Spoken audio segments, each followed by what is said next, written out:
समुद्र के 60 फीट नीचे 30 इंच चौड़ी क्रूड ऑयल से भरी हुई एक पाइप में 2 दिन तक फंसे रहना। यही घटना घटी थी क्रिस्टोफर, काजिम, यूसुफ, ऋषि और फैजल के साथ। इन 5 में से सिर्फ क्रिस्टोफर ही बचा था, बाकी सारे मारे गए। पाइप में फंसे रहने के बाद इनके साथ जो हरकतें हुई वो बहुत ही भयानक और दिल दहला देने वाली थी। यहाँ तक कि इस इंसिडेंट की गोप्रो फुटेज भी अवेलेबल है, जो आगे हम वीडियो में आपको दिखाएंगे। तो चलिए जानते हैं पारिया डाइविंग उस खतरनाक इंसिडेंट के बारे में, जिसे सुनने के बाद लोगों की सांसें आना बंद हो जाए।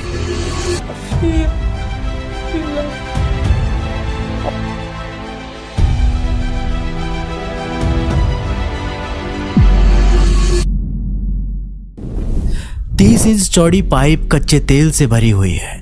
इमेजिन करके देखिए, अगर कोई इंसान उसके अंदर फंस जाए, सोचकर भी शायद सांसें रुकने लगती हैं। ये घटना है 25 फरवरी 2022 की, कैरेबियन आइलैंड की।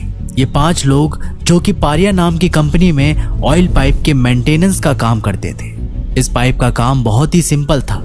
जो बड़े बड़े ऑयल कंटेनर्स आते हैं, उसे बर्थ 5 से ऑयल लेकर बर्थ 6 पर पहुंचाना था। मतलब शिप बर्थ 5 पे अपना क्रूड ऑयल अपलोड करता है, फिर इस पाइप के रास्ते से बर्थ 6 तक आती है ऑयल रिफाइनरी में। पाइप के अंदर से हाइड्रोकार्बन बाहर ना निकले, इसलिए एयर प्लग भी लगाए गए थे। इसके अलावा पाइप के ऊपर काम करने के लिए एक स्पेशल कैबिन, जिसको हैबिटेट बेल भी बोला जाता है, इसका इस्तेमाल किया जाता था। ये ऐसा कुछ समझिए कि पानी की बाल्टी में अगर आप एक गिलास को डालेंगे तो पानी गिलास के अंदर नहीं जाएगा। हैबिटेट बेल पाइप के अंदर एयर प्रेशर छोड़ के एक सूखी जगह तैयार करता है, ताकि लोग इसके अंदर अच्छे तरीके से काम कर सके। और उस दिन इन लोगों का काम था पाइप के अंदर जाके उस एयर प्लग को निकालना। लेकिन जब वो एयर प्लग को निकालते हैं, तभी एक दुर्भाग्यपूर्ण घटना घट जाती है। उसी सेकंड पानी का एक तेज बवंडर आता है और उन्हें अपने प्रेशर के साथ जोर से पाइप के अंदर खींच ले जाता है। ये इतना तेज बवंडर था और इतना ताकतवर था कि 90 सेकंड के अंदर पाइप अंदर ही अंदर उन्हें 20 फीट नीचे और 120 फीट दूर जाके पटक देता है। इस घटना की ये गोप्रो फुटेज आप देखिए। घटना से पहले कुछ दिखेगा, फिर सब कुछ अंधेरा ही अंधेरा। पाइप सीधा ना होने के कारण उन्हें एक राहत मिलती है। ये 5 लोग एक छोटे से एयर पॉकेट में फंस जाते हैं, जहां ये सांस ले सकते थे। लेकिन सारी चीजों में उनको जरा भी आइडिया नहीं था कि उनके साथ हुआ क्या है। पानी का फ्लो इतना ज्यादा था कि कुछ लोगों की तो हड्डियां भी टूट गई। इसके अलावा पाइप के अंदर कुछ भी दिखाई नहीं दे रहा था। चौंकाने वाली बात तो ये थी कि जो हवा वो पाइप के अंदर ले रहे थे, उसी हवा की वजह से वो पाइप में फंस गए थे। दोस्तों, टेक्निकली पाइप के अंदर कुल 1200 बैरल ऑयल होना चाहिए था, लेकिन उससे कम था और बहुत ही ज्यादा लो डेंसिटी वाली एयर वहां पे बनी हुई थी। जब उन्होंने एयर प्लग को निकाला, तब हाई डेंसिटी वाली एयर जो कि कैबिन के अंदर बनी थी, लो डेंसिटी वाली एयर में, और उसने एक बहुत बड़ा पानी का बवंडर खड़ा कर दिया और अपने साथ सारी चीजों को पानी की ओर खींच ले गया।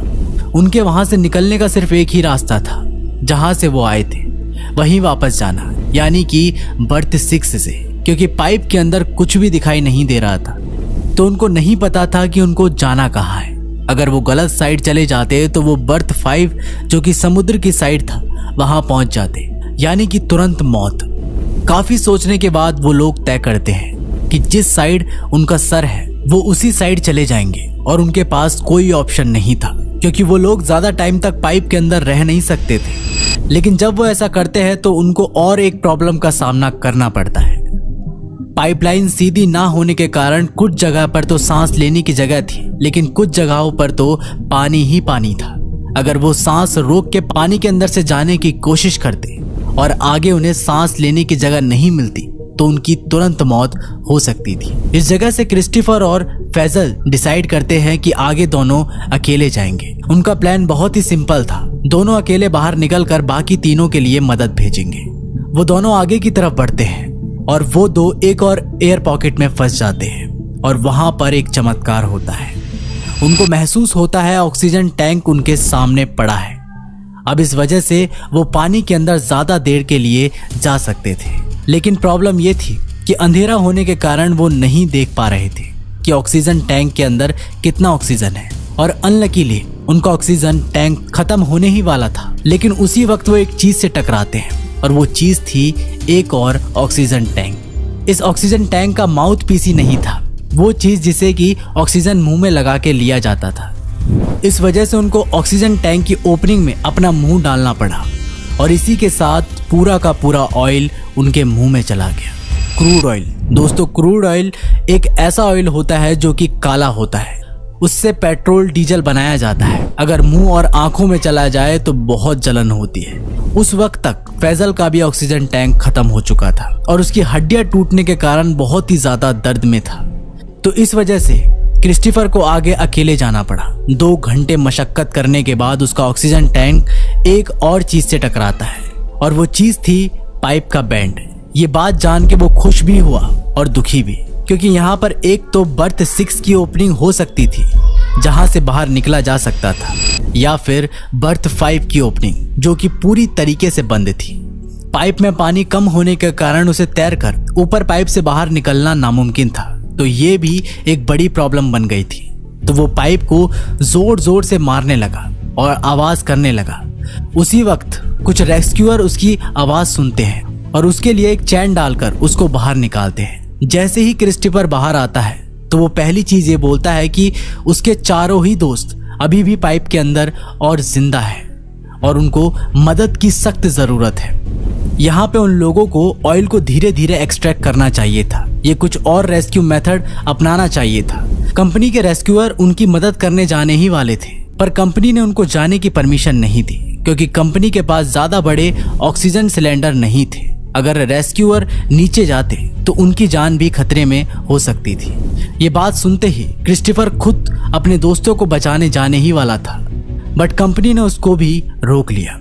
जब क्रिस्टोफर ने सारी चीजें बताई तब रेस्क्यूअर उस पाइप को ठोक ठोक कर मारने लगे ताकि पता लग सके कि चारों लोग एग्जैक्ट कहाँ हैं, और यहाँ तक कि चारों लोग भी पाइप को मारकर रिस्पॉन्ड भी कर रहे थे आने वाले 48 घंटे तक। लेकिन पारिया कंपनी ने कोई भी मदद नहीं पहुंचाई और उनको वहां पर मरने के लिए छोड़ दिया।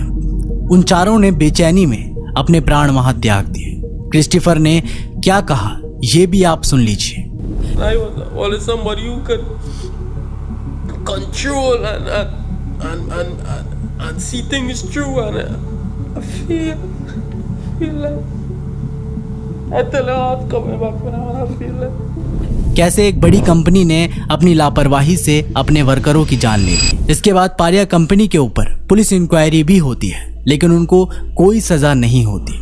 और पारिया कंपनी ने जिस फैमिली के लोग मरे थे उन्हें फाइनेंशियल कंपनसेशन के नाम पर 1 रुपया तक नहीं दिया। अब दोस्तों आप लोग मुझे यहाँ पर कमेंट बॉक्स में जरूर बताइएगा कि यहाँ पर गलती किसकी थी।